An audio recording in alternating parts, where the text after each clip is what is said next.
Amis de la nuit, bonsoir. Je vais continuer sur ma lancée et vous présenter un nouveau décryptage d'un tirage de tarot. Alors, cette fois-ci, on va utiliser le Rider. On avait utilisé précédemment le Marseille. Et en utilisant à peu près les mêmes règles, on va voir comment ça peut fonctionner.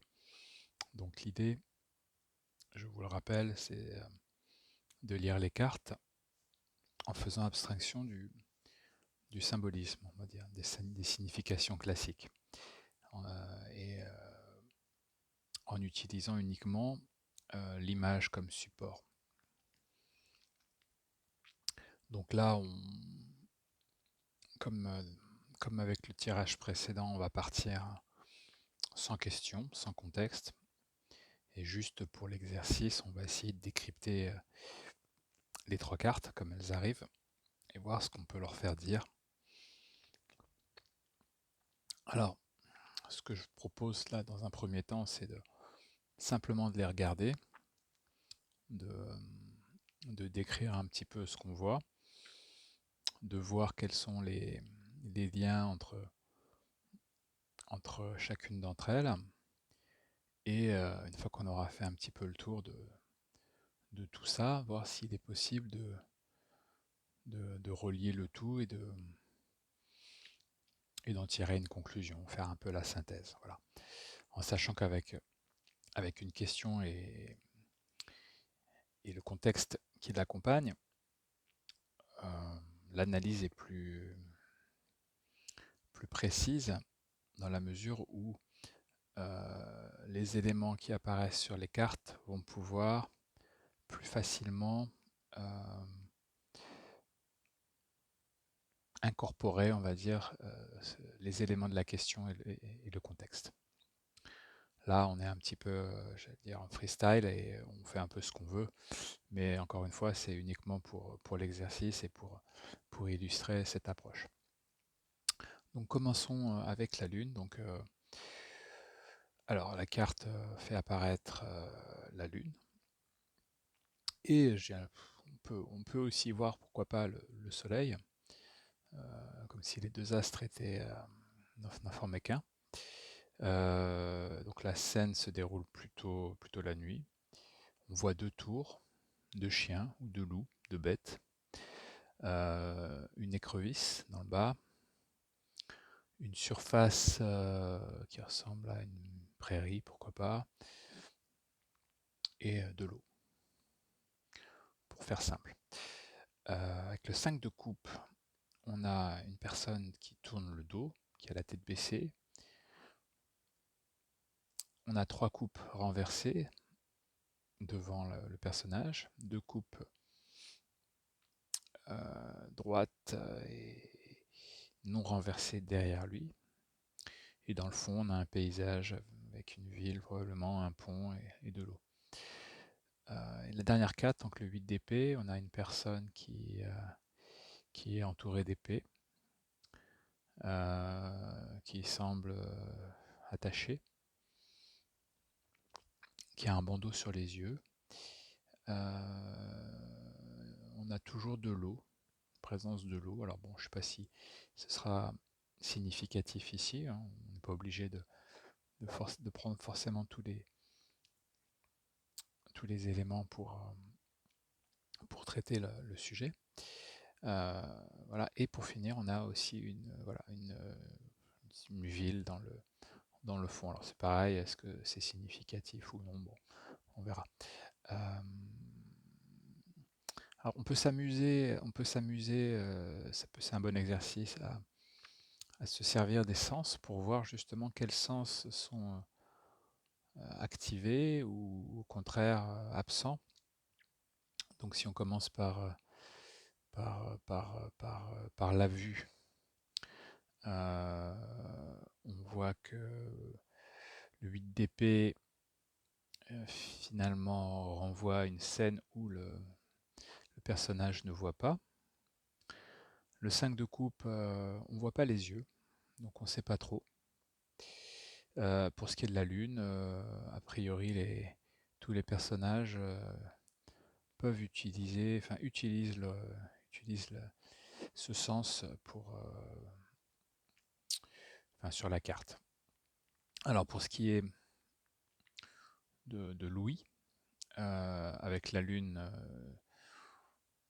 on peut imaginer que les chiens ou les bêtes aboient, donc c'est un sens qui est présent. En revanche, le 5 de coupe et le 8 d'épée, bon, a priori, il n'y a pas beaucoup de bruit, c'est plutôt calme.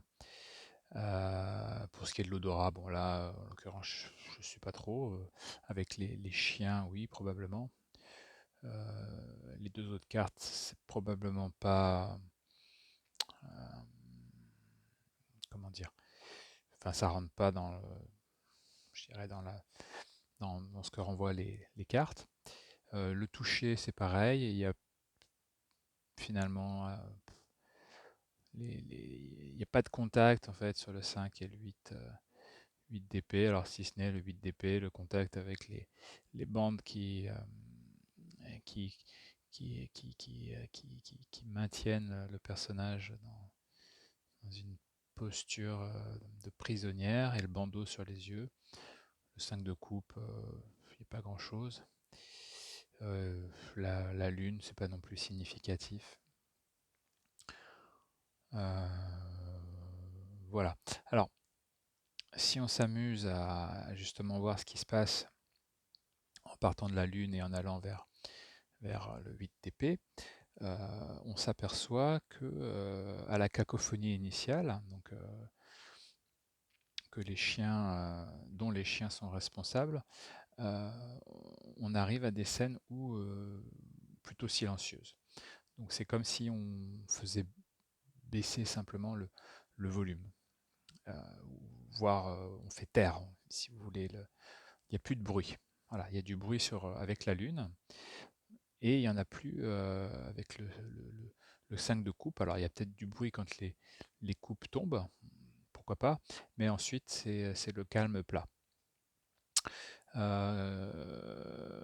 Pour ce qui est de la vue, donc on va dire que les personnages, bon, le 5 de coupe, a priori, il voit toujours, même si, même s'il ne voit pas forcément ce qu'il y a derrière lui.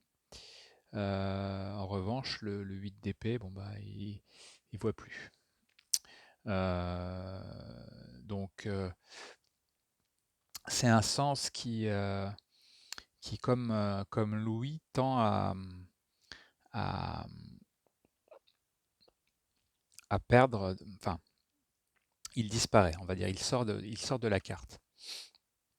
Il existe avec la Lune et ensuite il disparaît au fil des cartes avec le 5 de coupe comme une étape intermédiaire pour arriver au 8 d'épée où effectivement on ne voit plus, bon, on n'entend plus parce qu'il n'y a plus de bruit, mais voilà. Est-ce que ça a du sens maintenant? On va voir, mais voilà, on fait une petite analyse un peu analytique de ce qui se passe pour essayer de voir justement ce qu'il est, on va dire, important de garder pour arriver à une conclusion, une synthèse, etc. Euh, alors, ce qu'on a aussi avec la Lune, ou du moins ce qu'on n'a pas, ce sont des personnages humains. Donc on n'a que des bestioles, on va dire, et un astre qui semble dominer un petit peu la scène. Les bestioles, on peut imaginer qu'elles aboient. Bon, l'écrevisse, je sais pas si je vais la laisser de côté parce que là, je suis pas certain qu'elle est, en tout cas comme, enfin, je fais le, voilà, je vais pas l'utiliser, tout simplement. Je vais décider de pas l'utiliser ici parce que bon, je suis pas sûr qu'elle soit importante dans cet exemple. Donc on a la lune, les chiens qui hurlent à la mort, pourquoi pas, euh, et donc qui renvoie à un côté à l'animalité, on va dire. Donc, comme il s'agit d'un tirage pour des êtres humains a priori, on peut, pourquoi pas, décider que finalement, sur cette carte, on a quelque chose d'animal, pourquoi pas, qui a trait à l'instinct. L'instinct, voilà. Donc, qu'on trouve chez les animaux et les hommes. Mais là, de manière, voilà, c'est un peu plus marqué peut-être sur cette carte. Et voilà. Donc, ça a son importance parce que finalement, cette animalité, elle disparaît aussi avec le 5 de coupe et le 8 d'épée. Donc finalement, avec la disparition, ce qu'on peut noter, c'est que la disparition de l'animalité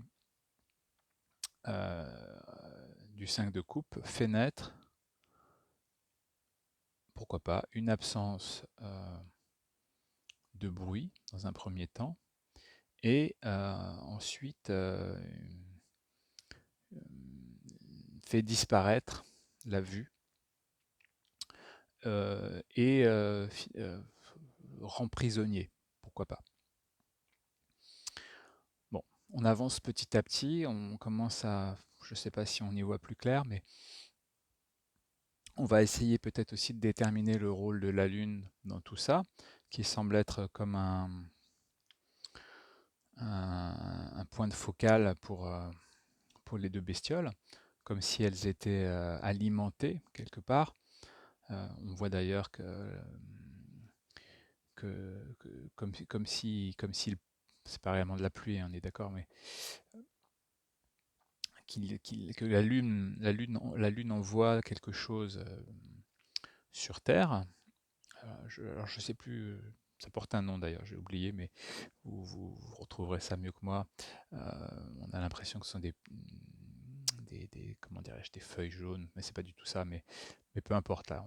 Comme on s'intéresse pas aux symboles, on va considérer que ça renvoie l'idée d'une communication entre la Lune et les animaux. Donc une communication avec un être qui serait supérieur, alors supérieur dans le sens où elle est en posture haute par rapport aux deux animaux, aux deux bestioles, et que cette situation, c'est cette situation qui génère la suite, donc le 5 de coupe et le 8 d'épée. Donc le 5 de coupe, bon, c'est quelqu'un qui semble, parce que là encore rien ne nous dit, si ce n'est la connaissance de la carte, que le personnage est déçu, triste, etc.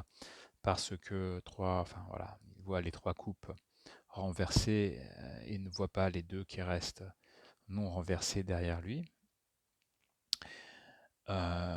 Et l'étape suivante, c'est le 8 d'épée où la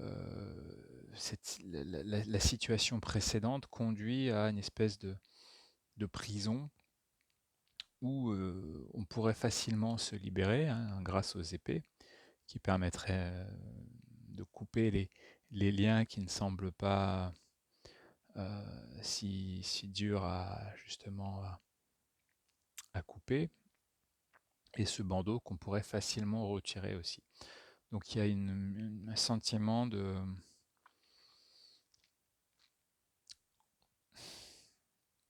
Comment je pourrais dire ça? Une situation dans laquelle on va se mettre soi-même de manière un peu complaisante, si vous voulez. C'est-à-dire que voilà, on pourrait faire autrement, mais peut-être que la facilité finalement, bah, c'est l'immobilisme, c'est le fait de fermer les yeux et de ne plus agir. Voilà. Donc, et tout ça, finalement, ça part de la Lune. Donc, et de la Lune qui donc transmet ou communique avec les bas instincts ou les instincts primaires de l'être humain. Alors, savoir ce qui anime, on va dire, la Lune, est-ce que ce sont des intentions louables ou pas? Toute la question est là. Donc, comme on n'a pas justement ce contexte, on peut imaginer que ça pourrait être plein de choses, hein. Ça pourrait être, pourquoi pas, la télé, qui nous abreuve de news et qui nous maintient dans un état finalement où on ne voit plus finalement la beauté du monde, on ne voit que ses aspects négatifs et qui tend à nous enfermer justement dans une prison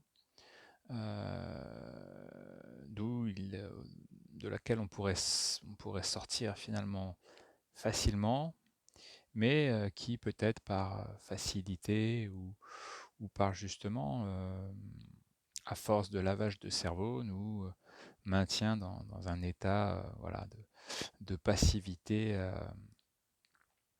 extrême. Alors bon, je dis la télé, ça pourrait être les réseaux sociaux, hein, vous choisissez ce que vous préférez, peu importe, hein, c'est simplement l'idée, c'est d'essayer de voir les liens justement entre les cartes, mais finalement, ça pourrait être ça, le lien entre ces cartes, c'est cette communication finalement qui est dirigée vers, non pas vers notre cerveau, mais plutôt notre côté un peu primaire, animal, et qui justement, voilà, nous enferme dans un monde triste où tout est gris et duquel on ne peut pas sortir alors qu'on pourrait le faire finalement assez facilement. Donc c'est comment dire, oui, c'est une prison qu'on se construit soi-même et qui oui, par facilité ou à force de lavage de cerveau, comme je l'ai dit, nous enferme et nous empêche d'ouvrir les yeux. Voilà, bon, je pense qu'on a fait le tour, hein. Ça aurait pu être plein d'autres choses, encore une fois. On- Là, pour l'exercice, bon, j'ai pris des options, voilà, qui si peut-être avec une question auraient été différentes, hein. C'est aussi l'avantage et la beauté, je dirais, de cette approche, c'est que finalement, avec les mêmes cartes, en fonction des questions et du contexte, vous pouvez avoir une quantité, enfin, vous n'aurez jamais la même approche, on va dire, la même lecture. Donc voilà, c'est un petit peu différent avec le rider puisque bon, bah, vous devez intégrer les images alors que, enfin, pour les mineurs, j'entends, alors que le Marseille, finalement, ça paraît plus dur, mais finalement, c'est un peu différent et ça laisse peut-être plus de possibilités. Mais voilà, tout ça pour dire que vous pouvez le faire finalement pratiquement avec tous les jeux, les oracles. Donc, euh, donc voilà, c'est tout pour ce soir. Écoutez, j'essaierai de poursuivre sur ma lancée si ça vous intéresse. Donc, n'hésitez pas à laisser vos commentaires. Merci et à bientôt.